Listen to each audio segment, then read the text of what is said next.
pinakamalaking isda dito sa nahuli sa Candaba mga kabukid, sa may Pinakcandaba. Ang laki.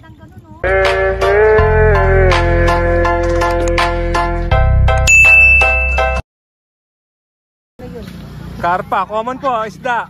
Yan po, iba't ibang uri ng iba't ibang tawag nila mga kabukid. Dito po kasi sa amin sa Kapampangan. Common sa mga Tagalog, sa gawing Tagalog mga kabukid, karpa. Mas kilala sila ng tatawag na karpa. Ayan po yung isa sa pinakamasarap na isda dito. Ay boss, sali kita sa vlog ko. Mamamakyaw ng yan si boss. Si Boss Joe mga kabukid, mamamakyaw ng common. Iba't ibang klaseng isda, galing po yan sa yan mga kabukid, galing po yan sa baha. Ayan po yung status po dito sa may Pinakcandaba Road meron pong nakakatawid. Kaso sabi nga nila sa mga na-interview ko kanina, wag muna kasi kinabahan sila, baka masiraan ng motor ang laki ng magagastos. Ilang po? Nakailang kilo yung una? 30? Wala pa po. 30 pre? Ay, yung unang 30 mga kabukid 30.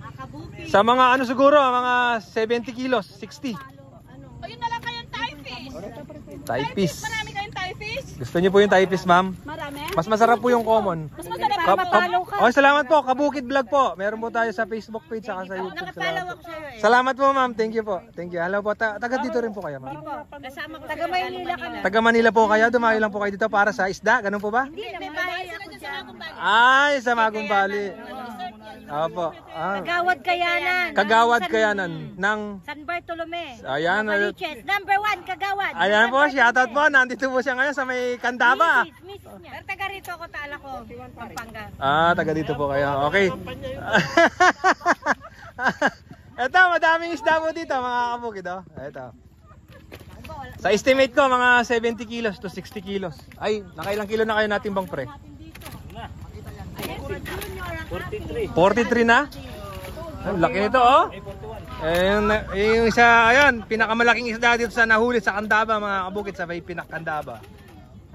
Ang laki. Ano po yan, babae? May itlog. Ay ma'am, mas masarap po yung sa Shanghai, yung roho. Ay, roho? Opo, mas malaman po yon kaysa sa Thai fish. Ay, hindi rin po, malalaki, basta malaki.